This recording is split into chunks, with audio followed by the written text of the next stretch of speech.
Ahora sí. Ahora sí. Gracias. Sí, le agradece un montón. Que da miedo, dice. Bien, entonces continuamos con el tema.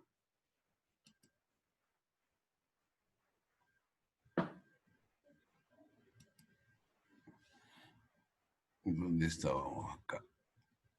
Revisándola. El protocolo ese. Los criterios.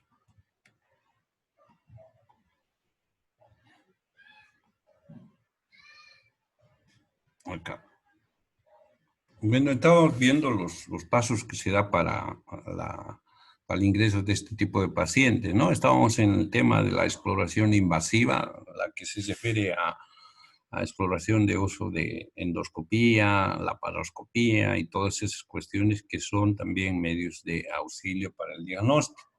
También existe algunas situaciones de exploración especial cuando van a requerir inclusive ingresar en forma directa para poder hacer estudios como la toma de biopsias y todas esas cuestiones que nos van a encaminar también.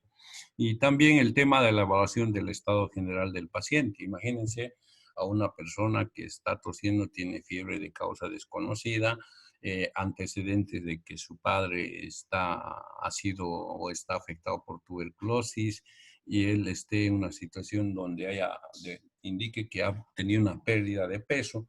Entonces, esta evaluación nos va a permitir también orientar el diagnóstico que estamos buscando. En laboratorio, en la primera parte, normalmente se utilizan las pruebas del VIH. O sea, hoy es por el tema de la globalización, por el tema de que esta se ha convertido en una pandemia y que ha aumentado mucho la incidencia. Entonces, hoy casi es rutinario hacer a todo paciente que llega al hospital y hace laboratorio una prueba rápida para ver si son reactivos a el VIH. Si son reactivos, entonces se les envía a hacer pruebas específicas como la de Western Blot y la de la prueba de ELISA, ¿no? Que son específicas para este tipo de virus. La prueba del VHC. ¿Quién sabe qué es el VHC?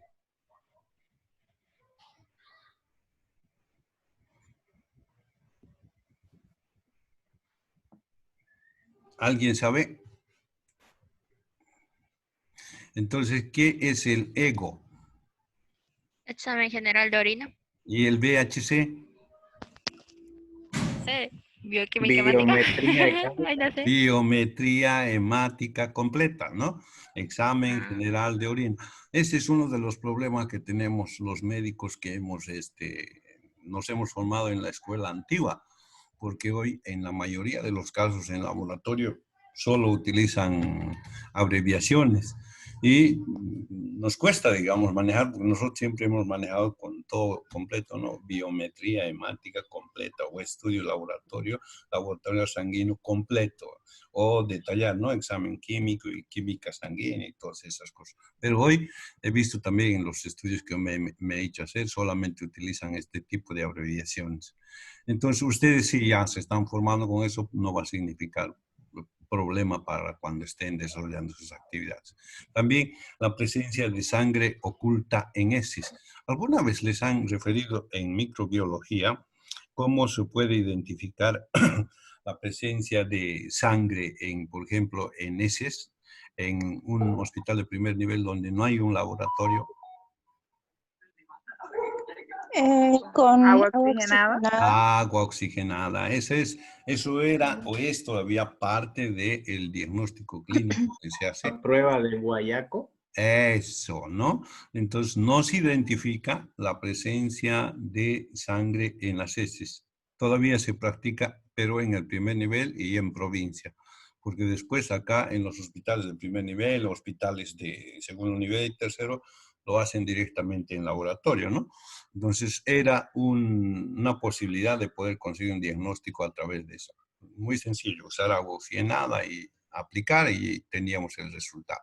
Bien, en imágenes también podíamos haber pedido rayos X de senos paranasales, tórax y abdomen, o sea, todos los tipos de imágenes que pues, eran posibles o son posibles sacar con este tipo de exámenes, ¿no? Y la USG abdominal y pélvico, ¿a qué se refiere? Ultrasonografía abdominal pélvica. Ultrasonografía, ecografía abdominal pélvica, ¿no? Entonces, se dan cuenta todavía cuando no manejamos las abreviaturas tenemos un problema, digamos. Están las ecografías transtorácicas, transesofágicas, la ultrasonografía Doppler, que es imagen a color y con sonido, sobre todo que se utiliza en problemas cardíacos, ¿no? Los cardiólogos dicen, bueno, ¿sabe qué? Vamos a hacer un examen de Doppler y nos sacan una imagen a color, con sonido y todo eso para una valoración cardíaca. Entonces, estos son los exámenes. Ahora hay muchos más exámenes. Estos son los que mínimamente podríamos utilizar hasta en un hospital de segundo nivel y solicitar en el primer nivel, pero a los laboratorios o a los gabinetes de los hospitales de segundo nivel, porque solo ahí encuentra eso, ¿no? Los estudios de laboratorio complementarios, PCR, que nos sirve para muchas patologías. Entonces, es otra prueba que nosotros podemos pedir. La procalcitonina también, y entre otros exámenes que podemos pedir para poder orientar el diagnóstico y identificar la patología de la que está produciendo este tipo de fiebre, ¿no? En laboratorio también podemos ver un examen de neutrófilos porque nos va a dar resultados que nos puedan orientar también en el examen o en las patologías que están produciendo este tipo de problemas.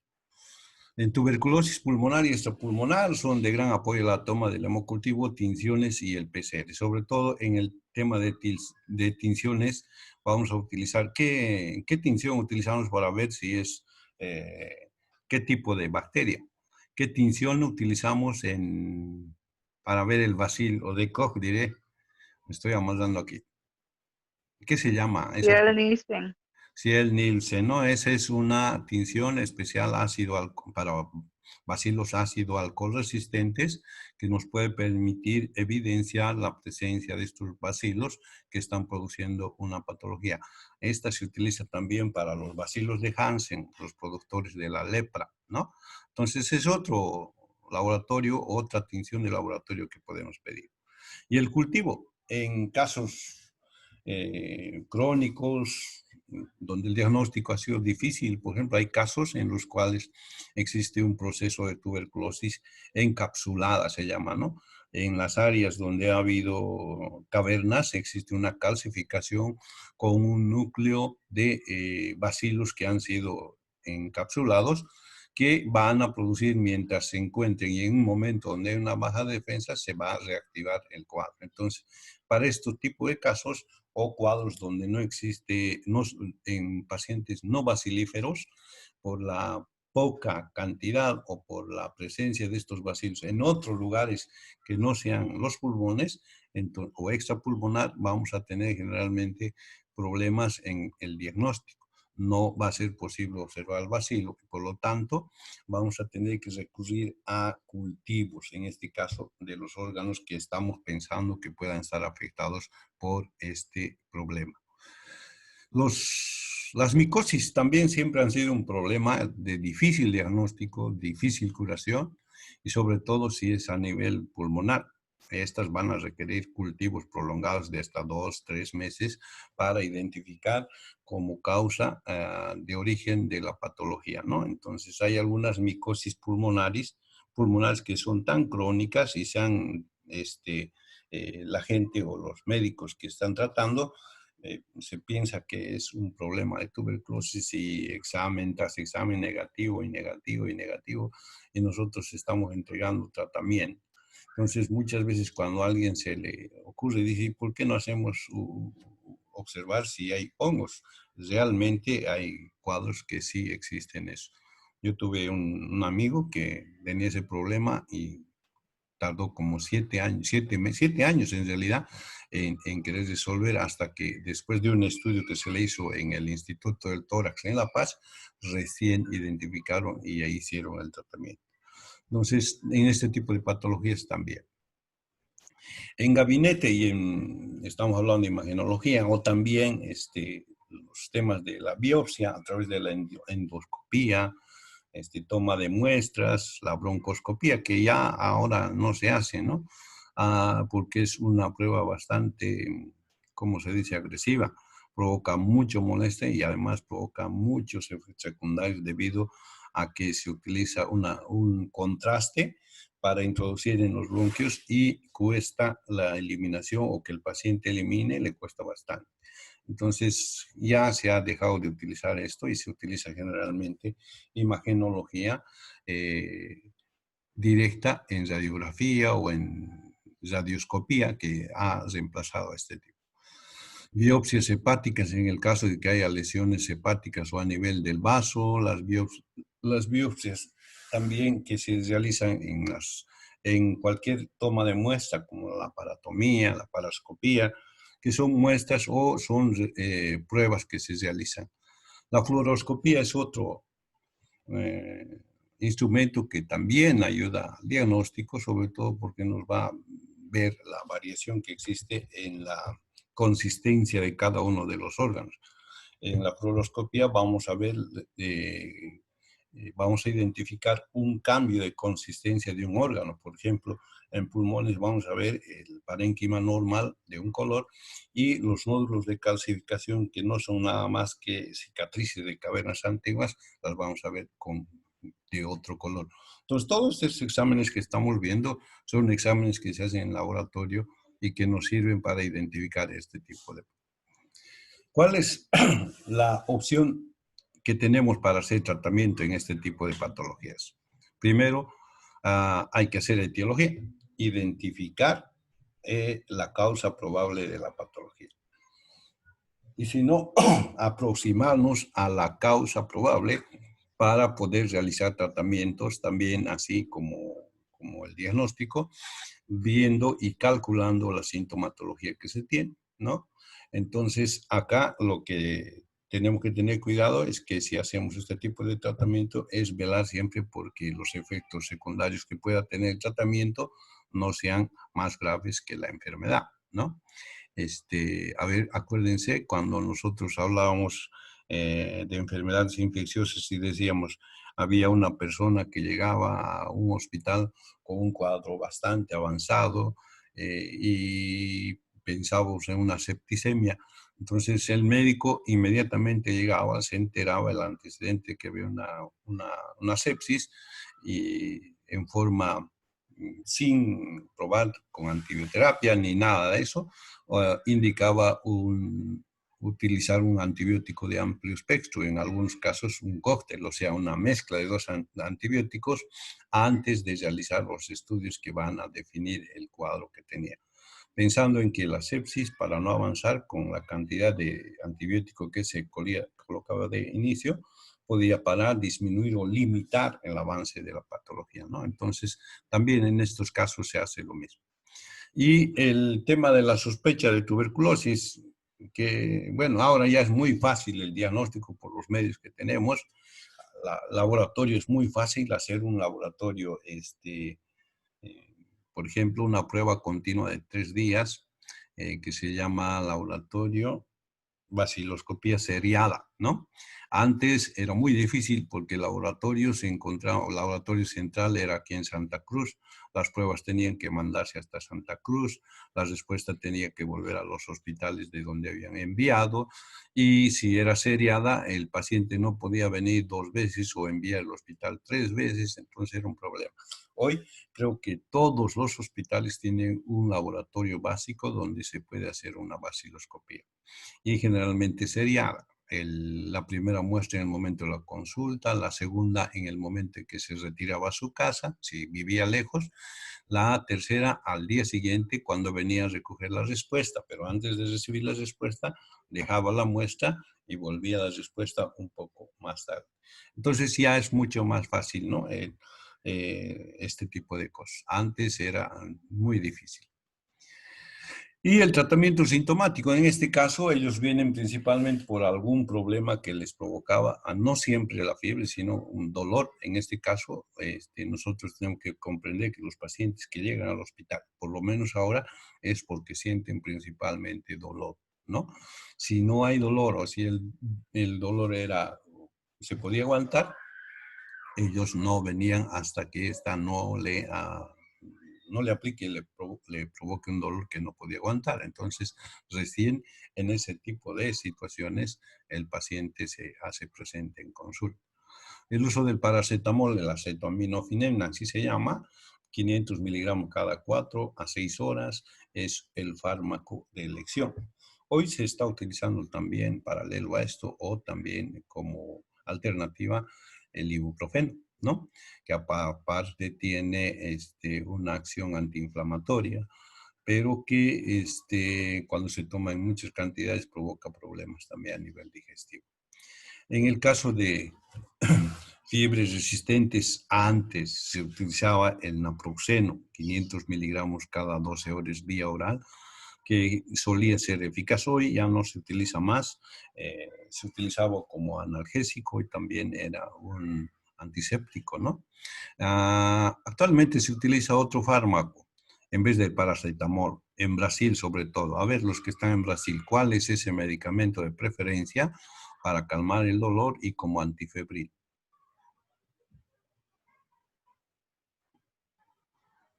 Hola, Lo escuchamos, doctor. ¿se fueron?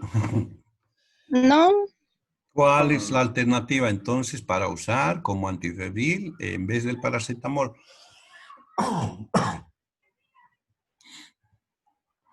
Hay un medicamento que se utiliza y en Brasil no se usa paracetamol, se usa ese medicamento. Doxadol. No, otro. Ibuprofeno. Ya hemos hablado del ibuprofeno, otro. Dipirona. ¿Qué se llama? Dipirona. Dipirona. La dipirona es un medicamento que utilizan en otros lugares como un excelente antitérmico, pero que por su costo y algunos efectos secundarios que tiene, entonces prefieren utilizar el paracetamol. Y además que el paracetamol está en el paquetario del Seguro Básico de Salud en Bolivia, entonces eso es gratuito.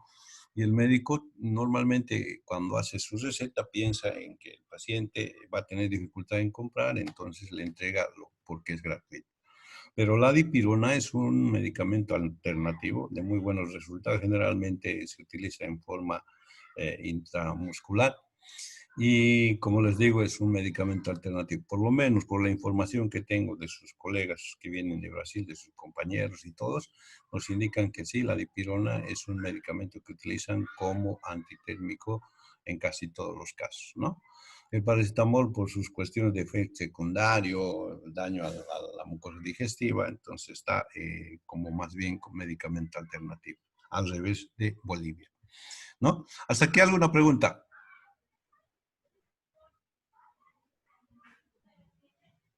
Nada. No. Este tipo de temas son temas de conocimiento básico, sobre todo de este grupo de patologías, porque requiere un estudio detallado de cada una de las patologías que le hemos visto y estamos viendo en forma general, porque muchas de las enfermedades infecciosas tienen este carácter, este grupo de datos que nos van a poder desorientar. Cuando ya conocemos esta información, nosotros podemos orientar gracias a los conocimientos que estamos adquiriendo más fácilmente un diagnóstico. De todos modos, van a seguir siendo patologías con fiebre de causa desconocida y nosotros vamos a tener que recurrir a todos los medios que hemos ido anotando con un poco de detalle para poder conseguir este diagnóstico. Hasta aquí, ¿alguna pregunta, jóvenes?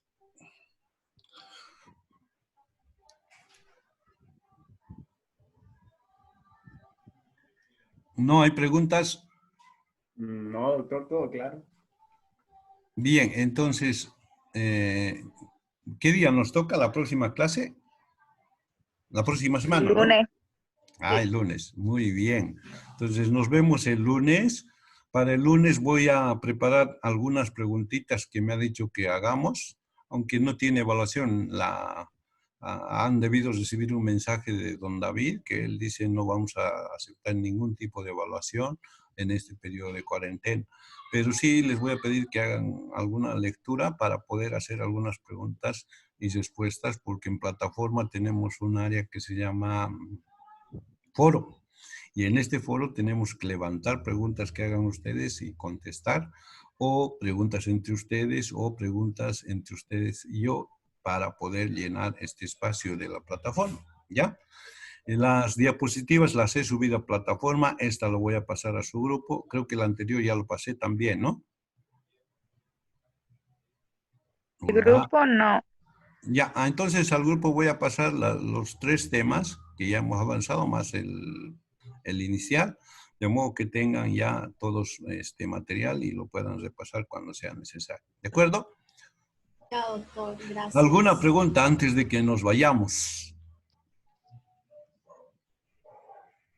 Séptimo, ¿existe séptimo C? Sí, ¿Hay séptimo C?